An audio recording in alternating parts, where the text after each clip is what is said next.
नमो अरिहन्ताणम् नमो सिद्धाणम् नमो आयरीयाणम् नमो वज्झायाणम् नमो लोये सौवसावूणम्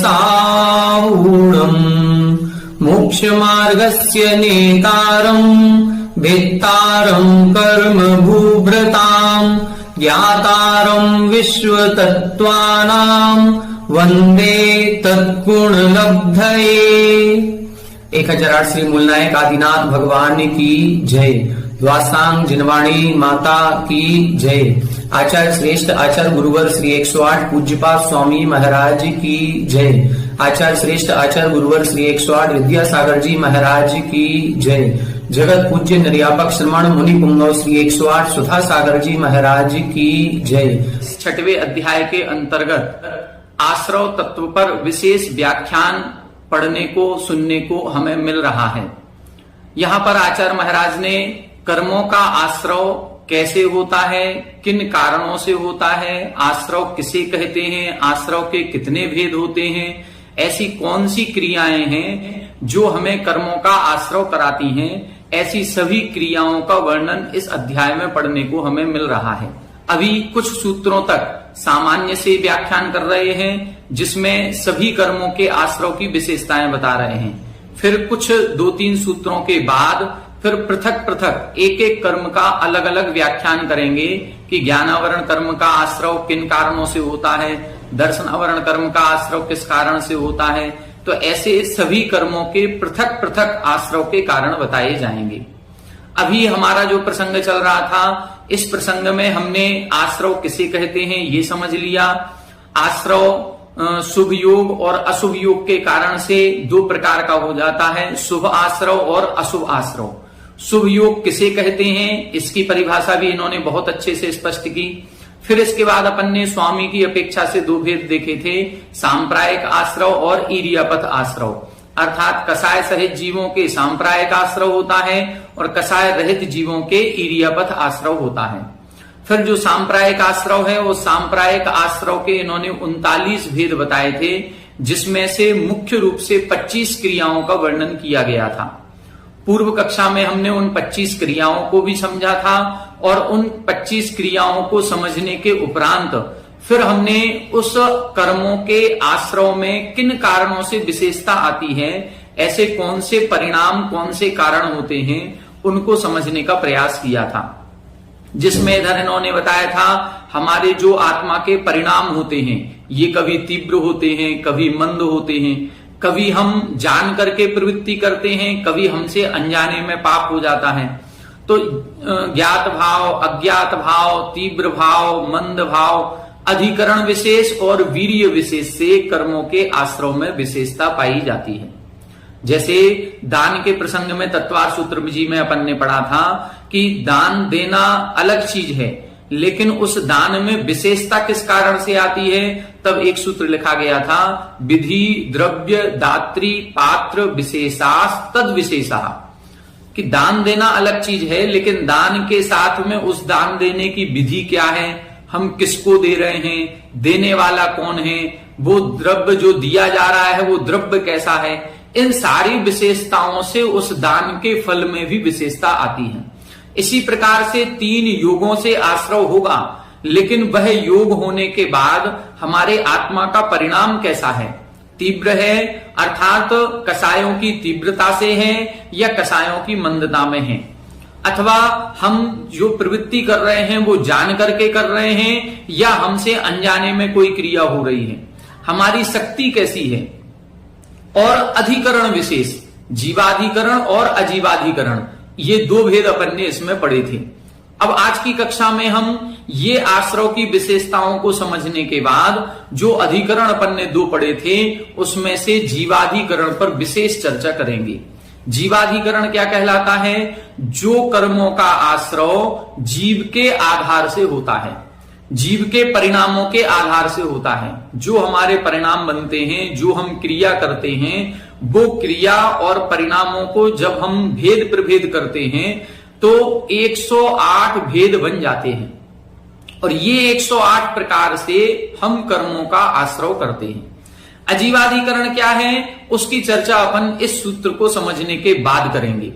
अभी जीवाधिकरण पर चर्चा करते हैं कि जीव के परिणाम विशेष कितने प्रकार के हैं। तो 108 प्रकार के होते हैं। हम सुबह से शाम तक और शाम से सुबह तक 24 घंटे इन्हीं 108 प्रकार की क्रियाएं करते रहते हैं।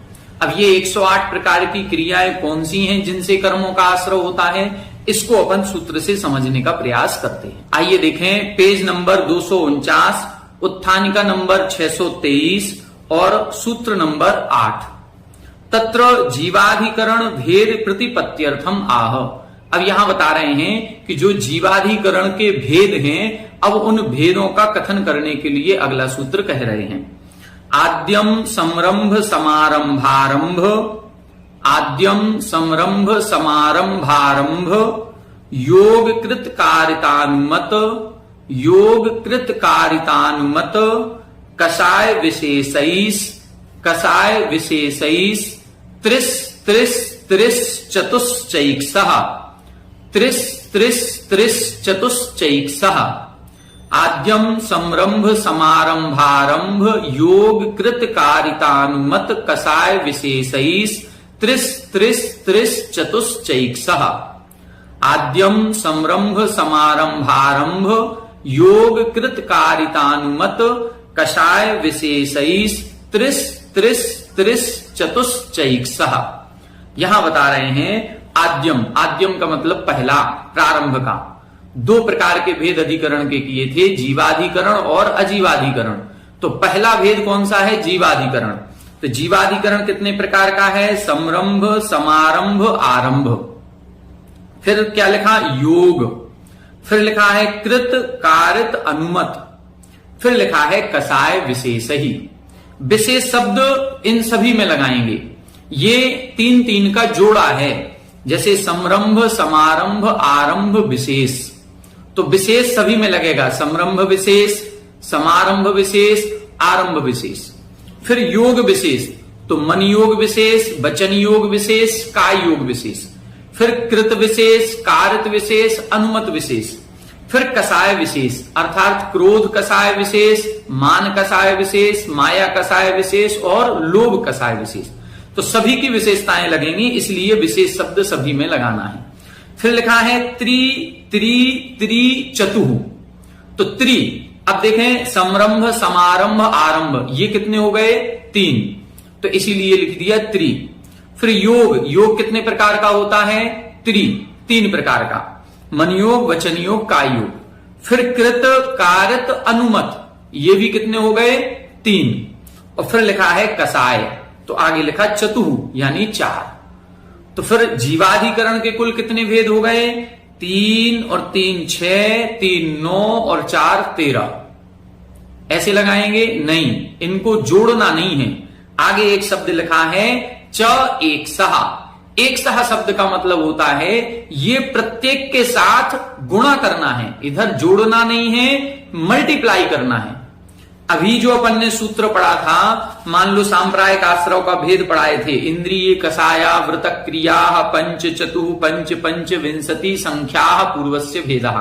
तो यहां पर संख्या शब्द के साथ चार एक सहा शब्द नहीं लिखा था। जब एक सहा शब्द नहीं लिखा है तो हमने क्या किया? जोड़ दिया। लेकिन जब एक सहा शब्द लिखा है तो यहां पर जोड़ना नहीं है, यहां पर आपस में गुणा करना है। जब गुणा करेंगे तो कितने भेद बनेंगे? 3 का 3 में गुणा करें तो कितने हो गए? 9। फिर 9 में 3 का गुणा करेंगे तो कितने हो गए? 27। और फिर 27 में 4 का गुणा करें तो कितने हो गए? 108। 3 गुणे 3 गुणे 3 गुणे 4। इस प्रकार से जब हम भेद बनाएंगे तो 108 भेद बन जाते हैं।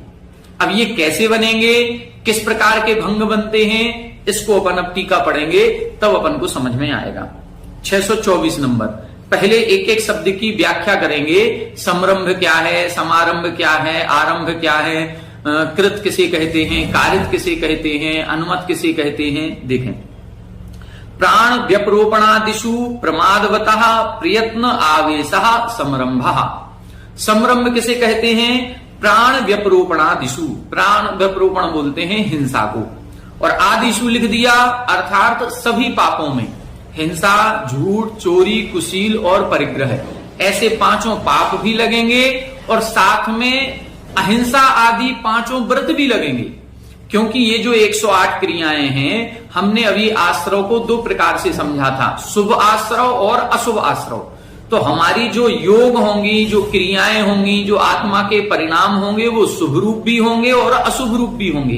तो ये जो कर्मों का आश्रव लगेगा वो शुभ में भी आएगा और अशुभ में भी आएगा। तो यहां इन्होंने मुख्य रूप से अशुभ का वर्णन किया है, प्राण व्यपरोपणादिषु। तो आदि शब्द में हमें हिंसा को भी ग्रहण करना है तो अहिंसा को भी ग्रहण कर लेंगे, झूठ को भी ग्रहण करेंगे तो सत्य को भी ग्रहण करेंगे, 5 पापों को ग्रहण करेंगे तो 5 पुण्य की क्रियाओं को भी ले लेंगे। तो ये जो समरंभ, समारंभ, आरंभ 108 भेद हैं, ये पुण्य में भी लगेंगे और पाप में भी लगेंगे। क्या लिखा? हिंसा आदि कार्यों में प्रमादवतः अर्थात असावधानी पूर्वक, सावधानी पूर्वक नहीं, आलसी होकर के, अज्ञान अवस्था में, क्या? प्रयत्न आवेशः, जो एक संकल्प मात्र किया जाता है कि हम ऐसा करेंगे, बस इस संकल्प मात्र को समरंभ कहते हैं। संकल्प मात्र जब किया जाता है, जब मन में कुछ विचार करके सोचा जाता है कि कल हम पूजन करने जाएंगे, कल से हम अभिषेक करेंगे, कल से हम सामायिक करना प्रारंभ करेंगे, कल से हम आहार दान देने जाएंगे, या कल हम उस जीव को मारेंगे। तो ये जो शुभ क्रियाएं चाहे अशुभ क्रियाएं, सभी में इस प्रकार से जो मन में एक प्रकार का संकल्प मात्र होता है, उसको हम बोलते हैं समरंभ। फिर लिख रहे हैं साधन समभ्यासी करणम समारंभः। समारंभ किसे कहते हैं? साधन समभ्यासी करणम, जो हमने समरंभ में संकल्प किया था, जो एक विचार किया था, उस विचार को पूर्ण करने के लिए अब जो हम समभ्यासी करणम अर्थात जो उसके साधनों को जोड़ रहे हैं, साधन समभ्यासीकरण मतलब उस क्रिया को पूर्ण करने में हमें किन किन वस्तुओं की आवश्यकता होगी। कल यदि हमें विधान करने जाना है तो हमें क्या क्या चाहिए पड़ेगा? हमको अष्टद्रव्य भी चाहिए पड़ेगी, हमको पूजन की सामग्री है, थाली है, धूप है, फल है, बादाम है, इत्यादि जो भी सामग्री उसमें लगनी है, वो सारी की सारी सामग्री हमें चाहिए पड़ेगी। अब वो सामग्री कहाँ से मिलेगी? वहां जाना, उसको लेकर के आना, ये सारा जो भी सामग्री को एकत्रित करना है, धोती दुपट्टे सूखने डालना, ये सब किस में आ जाएगा? ये समारंभ के अंतर्गत आएगा। अब प्रक्रम आरंभ, प्रक्रम आरंभ, अब उस प्रक्रिया का प्रारंभ हो जाना। हमने जो संकल्प किया था कि कल से हम पूजन अभिषेक करेंगे, तो अब कल से करेंगे, ये जो हमने संकल्प किया ये तो हुआ समरंभ। अब उसके लिए हमने आज रात्रि में ही धोती दुपट्टे सूखने डाल दिए, अपनी द्रव्य की सामग्री लगा करके रख ली, और सुबह उठ करके नहा धो करके अपने मंदिर में पहुंच गए वो सामग्री लेकर के। तो जब तक मंदिर में नहीं पहुंचे, अब जब तक तो चल रहा है क्या? ये समारंभ। अब मंदिर में पहुंचने के बाद वो द्रव्य की सामग्री हमने धोई, उसको धोने के बाद थाली में व्यवस्थित लगा लिए और थाली को व्यवस्थित लगा करके रख लिया। अब हम पहले अभिषेक करने लगे। जिस समय ये अभिषेक करने लगे उस समय अब ये प्रक्रम आरंभा, उस समय ये प्रक्रिया प्रारंभ हो गई। हमने अभिषेक करने का जो संकल्प एक दिन पहले लिया था, वो संकल्प करना समरंभ है, उसकी सामग्री एकत्रित करना ये समारंभ है, और वह प्रक्रिया प्रारंभ हो जाना आरंभ कहलाएगा। हमें विधान करने का संकल्प लिया था, तो जब तक हम उस विधान को प्रारंभ नहीं किए, ए विधि ठाड़ो होए के ये लाइन जब तक हमने नहीं बोली, तब तक जो भी साधन सामग्री एकत्रित कर रहे हैं ये समारंभ कहलाएगा। समारंभ का काल कितना हो सकता है? बहुत लंबा हो सकता है। समारंभ क्षण मात्र की बात है, क्योंकि संकल्प किया, ये संकल्प क्षण मात्र में होता है। लेकिन अब जिस कार्य का संकल्प किया है उसका समारंभ, उस प्रक्रिया को प्रारंभ करने के पूर्व की भूमिका जो है वो कई वर्षों की भी हो सकती है। जरूरी नहीं है घंटे 2 घंटे की हो, ये वर्षों वर्षों की भी हो सकती है। जैसे मान लो एक व्यक्ति ने संकल्प लिया कि मैं अपना घर बनाऊंगा।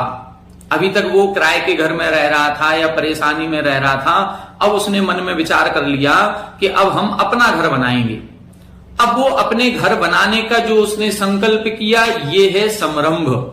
अब घर ऐसे ही थोड़ी बन जाएगा, घर बनाने के लिए पैसा चाहिए पड़ेगा, 25 लाख चाहिए, 50 लाख चाहिए, कैसा मकान बनाना है, जमीन खरीदनी पड़ेगी, सब कुछ।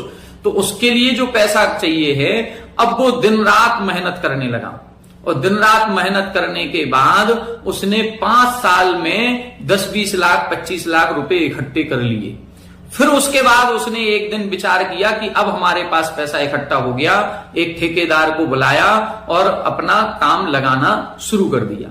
बस ये इधर कहना है कि जो उसने 5 साल पूर्व संकल्प लिया था वो तो है समरंभ, और 5 साल तक उसने जो इकट्ठा किया, क्या इकट्ठा किया? पैसा इकट्ठा किया। बिना धन के तो हम कुछ कर नहीं सकते, तो जो 5 साल तक उसने धन एकत्रित किया है वो समारंभ है। समारंभ के बाद जो ठेकेदार से बात की वो भी समारंभ के अंतर्गत आएगा। ठेकेदार ने कहा ये सामग्री हमें चाहिए पड़ेगी, उसने सीमेंट बुलवाया, बजरी बुलवाई, गिट्टी बुलवाया, सरिया बुलवाया, ये सब कुछ जो सामग्री एकत्रित की वो भी समारंभ है। और बस आज मुहूर्त निकाल करके उसने शिलान्यास किया और मजदूरों ने काम लगा दिया। ये कहलाएगा आरंभ, प्रक्रम आरंभ। तो समारंभ कितने समय तक चला? 5 साल तक चला। ये 5 साल भी हो सकता है, ये कई वर्षों का भी हो सकता है। कोई संकल्प ऐसा हो जाए जिसको पूरा करने में हमें 10 साल लग जाए, 20 साल लग जाए, तब 20 साल बाद जाकर के हम कुछ कर पाए, तो ये समारंभ में टाइम लग सकता है।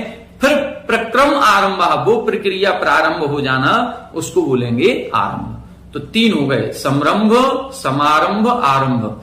संकल्प लेना समरंभ है, उस संकल्प के पूर्ण करने के लिए जो सामग्री एकत्रित की जाती है वो समारंभ है, और उस प्रक्रिया को प्रारंभ कर देना वो आरंभ है।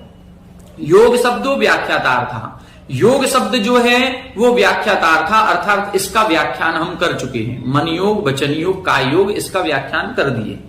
कृत वचनम स्वातंत्र प्रतिपत्त्यर्थम। कृत किसे कहते हैं? स्वातंत्र। जब हम किसी कार्य को स्वयं करते हैं, पराधीन नहीं है, स्वाधीन होकर के जब हम कोई कार्य करते हैं, चाहे अच्छा करें चाहे बुरा करें, जब हम स्वयं कर रहे हैं तो उसको हम कृत कहते हैं। कारित अविधानम पर प्रयोगापेक्षम। कारित अविधानम, कारित का जो विधान किया जाता है वो क्या है? पर प्रयोगापेक्षम, दूसरे के प्रयोग की अपेक्षा। हम स्वयं नहीं कर रहे हैं, हम करवा रहे हैं। जैसे मकान हम स्वयं बना नहीं रहे हैं, हम बनवा रहे हैं। स्वयं ईंट उठा करके और सीमेंट लगा करके एक के ऊपर एक रखते जाना, दीवार खड़ी करना, ये हम स्वयं करेंगे तो हम स्वयं बना रहे हैं। लेकिन यदि हम मजदूरों से करवा रहे हैं तो बनवा रहे हैं। हमने बनाया नहीं है, हमने बनवाया है। कपड़े हम खुद धो रहे हैं तो हमारा ये स्वयं का धोना कहलाएगा, लेकिन कपड़े धुलवा रहे हैं तो वो धुलवाना कहलाएगा। पर प्रयोगापेक्षम, तो दूसरे के प्रयोग की अपेक्षा जब होती है तो उसको हम कारित कहते हैं। अनुमत शब्द प्रयोजकस्य मानस परिणाम प्रदर्शनार्थ। अनुमत किसे कहते हैं? प्रयोजकस्य, जो भी प्रयोग करने वाला है, जो भी काम करने वाला है, चाहे वो स्वयं हो चाहे वो कोई दूसरा अन्य हो।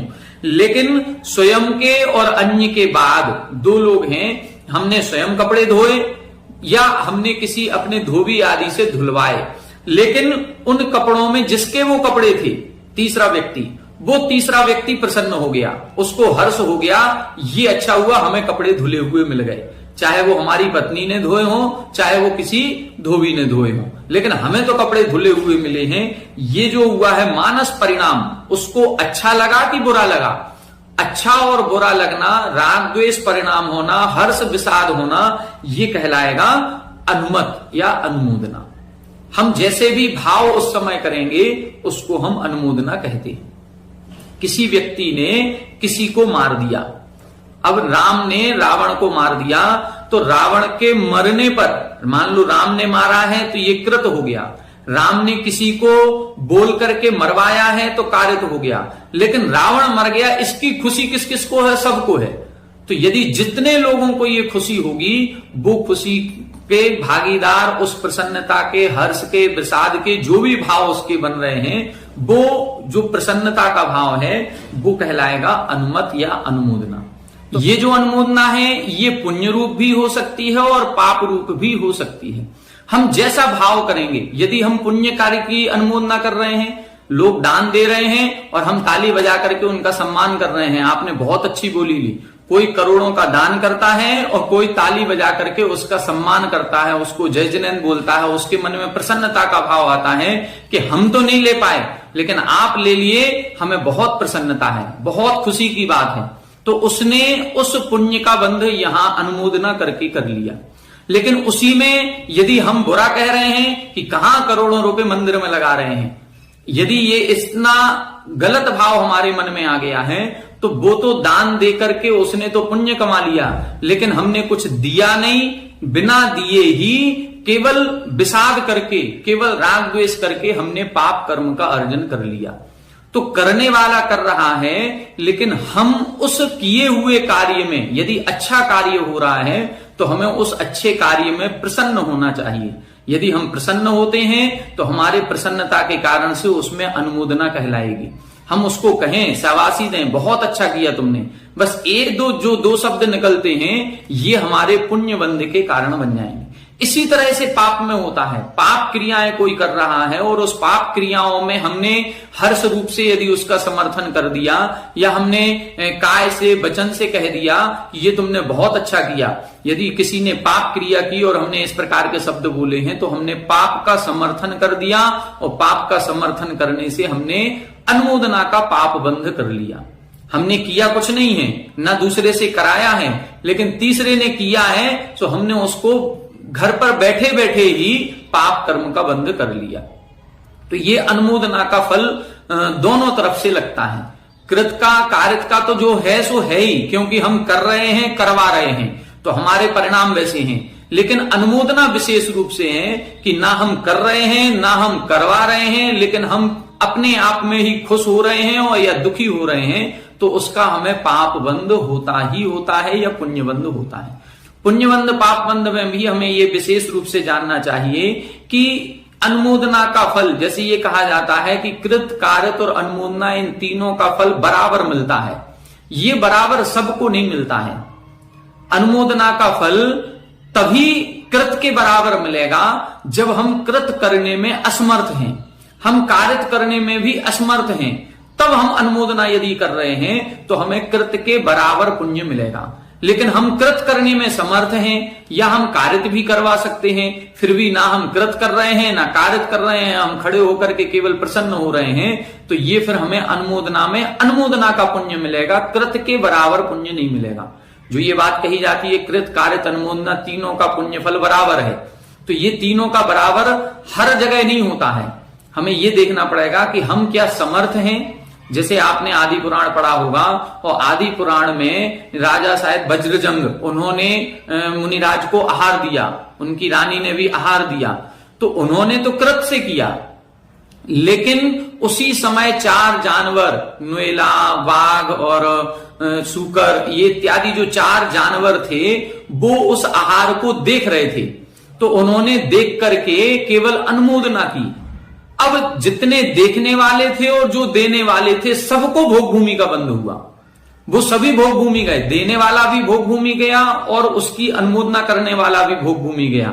तो अनुमोदना का जो कर्म था वह भी कृत के बराबर हो गया। क्यों हो गया? वो इसलिए हो गया क्योंकि वो जानवर आहार दे नहीं सकते थे, वो असमर्थ थे। असमर्थ थे इसलिए उस अनुमोदना का फल भी कृत के बराबर उनको मिल गया। लेकिन यदि मान लो वो 2 जो राजा रानी आहार दे रहे थे, उसी समय उनके साथ में और जो परिजन थे, उन परिजनों में से जो आहार दे सकते थे फिर भी दूर से हाथ जोड़ करके खड़े हुए हैं, अब उनको कृत के बराबर पुण्य नहीं मिलेगा, उनको अनुमोदना का ही पुण्य मिलेगा। तो ये हमें समझना पड़ेगा कि क्या हम कर सकते हैं। यदि हम कर सकते हैं तो हमें करना चाहिए। यदि हम कर नहीं सकते, करने में असमर्थ हैं, तो करवाएं। यदि हम करवा भी नहीं सकते तो अनुमोदना करें। जब असमर्थता होती है कृत में कारित में, तब हमें अनुमोदना का फल कृत और कारित के बराबर मिलता है। यदि हम असमर्थ नहीं हैं, समर्थ हैं, तो हम जितना करेंगे, यदि कृत करेंगे तो कृत का पुण्य मिलेगा, कारित करेंगे तो कारित का पुण्य मिलेगा, अनुमोदना करेंगे तो अनुमोदना का पुण्य मिलेगा। ये ऐसे समझना चाहिए। अविहित लक्षणाः कषायाः क्रोधादयः, जो कषाय हैं वो क्रोध आदि हैं, इनको हमने अविहित लक्षणा, इनका लक्षण हम बता चुके हैं। विशिष्यते अर्थो अर्थांतरात् इति विशेषः, विशेष किसे कहते हैं? जब एक पदार्थ से दूसरा पदार्थ विशेषता को प्राप्त होता है, उसको हम विशेष कहते हैं। स प्रत्येकम अभिसंबंध्यते, वह प्रत्येक में जोड़ना है। जैसे समरंभ विशेषः, समारंभ विशेषः इत्यादि।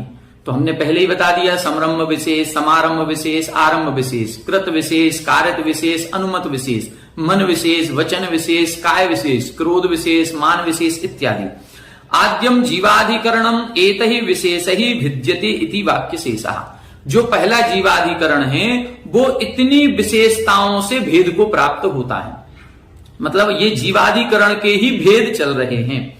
एते चत्वारयः सुजन्ताः त्रयादि शब्दाः यथाक्रमम् अभिसंबध्यते, ये जो चार आदि शब्द दिए हैं, चार शब्द कौन कौन से हैं? कृत कारित अनुमोदना के, समरंभ समारंभ आरंभ के और क्रोध आदि के। ये जो चार शब्द हैं, इनको त्रि चतु, इन चार संख्या शब्दों के साथ जोड़ना है। तो ये शब्द कौन से थे? सुजंत प्रत्यय वाले हैं, इनको क्रम से लगाना है। जैसे समरंभ समारंभ आरंभाः त्रयः, समरंभ समारंभ आरंभ कितने हो गए? 3। योगाः त्रयः, योग कितने हो गए? 3। कृत कारित अनुमताः त्रयः, कृत कारित और अनुमोदना भी कितने हो गए? 3। कषायाः चत्वारः इति, और कषाय कितनी हो गई? 4। इस प्रकार से क्रम से लगा लिया।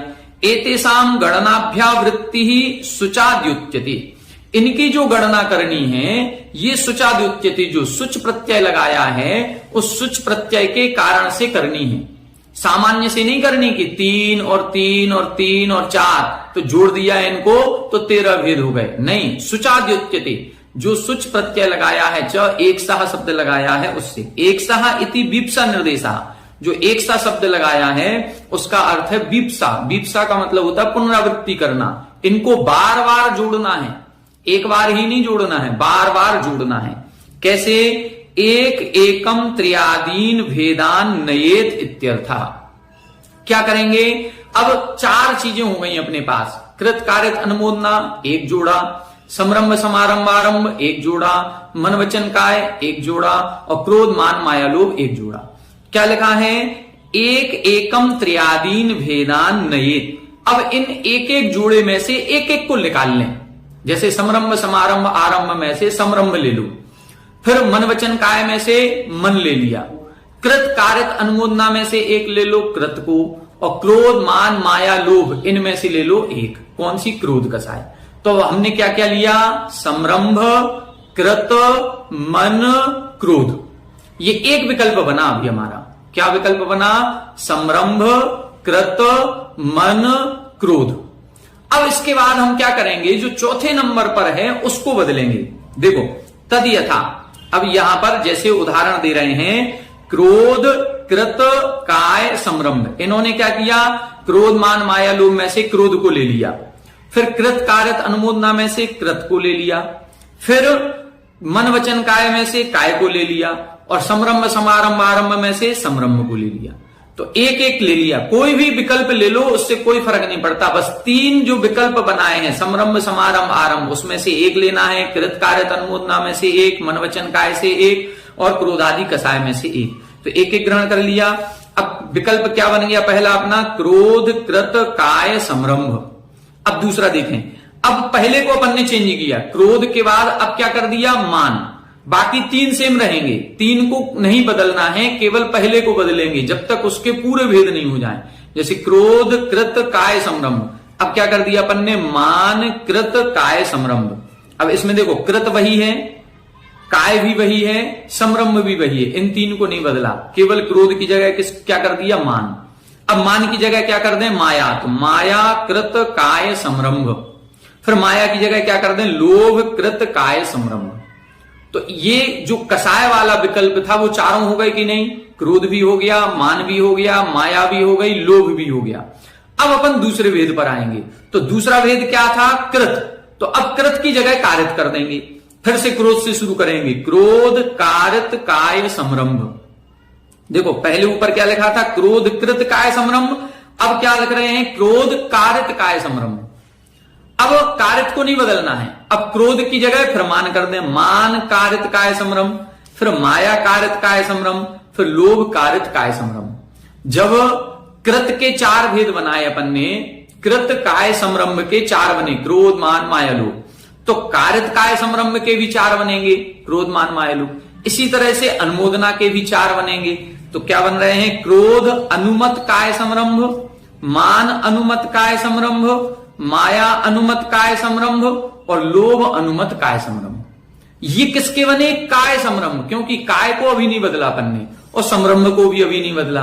अभी केवल कसाय बदली थी, फिर उसके बाद कृत कारित अनुमोदना को बदला, लेकिन काय को नहीं बदला, समरंभ को नहीं बदला। तो अभी तक जो ये भेद बन गए, कितने भेद बन गए? 12 भेद बन गए।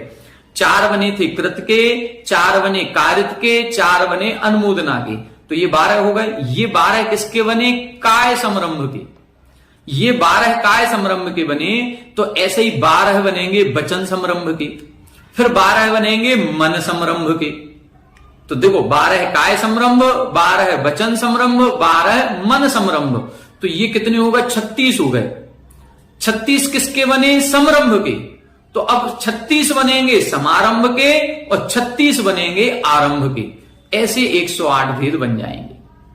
फिर से देख लें। पहले अपन ने चारों को एक एक निकाल लिया, कोई भी एक एक भेद निकाल लें। क्रोध निकाल लिया, कृत कर लिया, काय कर लिया, समरंभ कर लिया। फिर पहले विकल्प को चेंज करना है। क्रोध की जगह मान, मान की जगह माया, माया की जगह लोभ। फिर दूसरे नंबर का बदलें। कृत था तो कृत की जगह कारित कर दिया। अब कारित में भी क्रोध मान माया लोभ। फिर कारित की जगह अनुमोदना कर दिया, फिर क्रोध मान माया लोभ। तो यहां तक 12 भेद बन गए। क्या लिखा? इति द्वादशधा काय समरंभः। ये 12 प्रकार से काय समरंभ बन गया। एवं बाग योगे मनोयोगे च द्वादशधा समरंभः। इसी प्रकार से जैसे काय समरंभ 12 प्रकार का है, इसी तरह से बाग योगे वचन योग में भी 12 भेद बनेंगे और मनोयोगे मनोयोग में भी द्वादशधा समरंभः 12 समरंभ बनेंगे। ये 12 प्रकार का समरंभ बना। कौन सा? 12 प्रकार का काय का समरंभ, 12 प्रकार का वचन का समरंभ, 12 प्रकार का मन का समरंभ। तो ये क्या बन गया? ते एते सब पंडिता 63। ये 36 हो गए। ये 36 किसके हो गए? समरंभ के।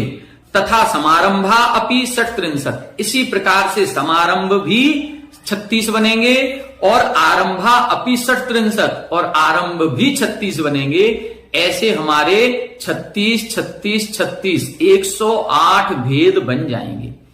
ये 108 भेद हमारे बनते हैं। अब इन 108 भेदों को आप सभी को अपनी एक कॉपी पर बनाना है। डायरी बनाएं, उस डायरी पर 108 भेदों को लिखें। जैसे इन्होंने 12 भेद लिख दिए, आपको पूरे 108 लिखने हैं। ऐसे नहीं करना कि हाँ जिस तरह से ये 12 हो गए, इसी तरह से वचन के, इसी तरह से मन के। ये तो इन्होंने टीका लिखी है, ग्रंथ में लिख रहे हैं, तो इन्होंने 12 बना करके बता दिए। अब हमको कॉपी पर पूरे 108 लिखने हैं। फिर 108 भेद लिखने के बाद फिर किसी भी एक विकल्प पर जाएं, जैसे क्रोध कृत काय समरंभ। अब इन चारों की एक क्रिया बनाओ। ऐसी क्रिया सोचो कि ऐसी कौन सी क्रिया हम करते हैं जिसमें ये चारों भेद बनते हैं। क्रोध मतलब क्रोध का परिणाम आना चाहिए, गुस्से में कुछ बोल रहे हैं या गुस्से में कुछ संकल्प ले रहे हैं। समरंभ लिखा है, समरंभ का मतलब है संकल्प कर रहे हैं, किसी चीज का संकल्प किया जा रहा है कि हम ऐसा करेंगे। लेकिन क्यों, कैसे? क्रोध के कारण से। तो क्रोध समरंभ। स्वयं करेंगे कि करवाएंगे? तो क्या लिखा? कृत। कृत का मतलब है स्वयं करेंगे। और कैसे करेंगे? मन से, वचन से, काय से। काय पूर्वक बोल रहे हैं, हम ऐसा करेंगे, हम कल तुम्हें ऐसा करके दिखाएंगे। कई बार गुस्से में आकर के हम बोलते हैं तुम ही कर सकते हो क्या ये, हम भी करके दिखाएंगे, कल देखना तुम, कल हम आपको ये करके दिखाएंगे। तो ये क्या कर रहे हैं? अभी संकल्प कर रहे हैं, कर नहीं रहे हैं। और काय से हाथ चलाते हुए, इशारे से, ये काय पूर्वक क्रिया हो रही है। तो काय पूर्वक जब क्रिया हो रही है उसको हम बोलेंगे क्रोध कृत काय समरंभ। जब यही भाव क्रोध के कारण से ना आकर के मान के कारण से आता है तो मान कृत काय समरंभ हो जाएगा। इसी को जब हम मायाचारी से लगाएंगे कि तुम ही पैसा कमा सकते हो क्या, हम भी पैसा कमा सकते हैं, अब कैसे कमाएंगे ये हम करेंगे, अब बेईमानी मन में आ रही है, तो वो माया कसाय के कारण से हो रहा है। तो इस प्रकार से एक एक क्रिया को, एक एक विकल्प को हमें सोचना पड़ेगा कि ये हम मन से कैसे बनेगा, वचन से कैसे बनेगा, काय से कैसे बनेगा। जब ये समरंभ हो रहा है तो समारंभ भी होगा, उसकी साधनों को एकत्रित करेंगे, ये फिर आरंभ भी होगा। तो एक एक क्रिया को हमें विशेष रूप से अब इसको चिंतन का विषय बनाना है। जब भी सामायिक आदि करें, जब भी एकांत में बैठें, तो इन क्रियाओं पर चिंतन करना है। हमारे 24 घंटे में इन्हीं 108 में से कोई ना कोई क्रिया होती रहती है और यही कर्मों के आश्रव के द्वार हैं। इसीलिए हम मंत्र जाप करते हैं, जाप देते हैं, तो 108 बार मंत्रों का जाप करते हैं कि जिस एक भंग से हमको कर्मों का आश्रय हुआ है उसके प्रायश्चित स्वरूप कम से कम एक बार नमोकार मंत्र तो हम पढ़ ही लें। तो इसलिए 108 बार मंत्र जाप किया जाता है क्योंकि 108 आश्रव के ये द्वार हैं। इनको और कैसे होते हैं, इनको कल अपन बोर्ड के माध्यम से पढ़ने का प्रयास करेंगे, एक बार और समझाएंगे, इनकी क्रियाओं को आपको बताने का प्रयास करेंगे। आज की कक्षा में इतना ही। आप सभी हमारे साथ बने रहें। सभी को जय जिनेन्द्र।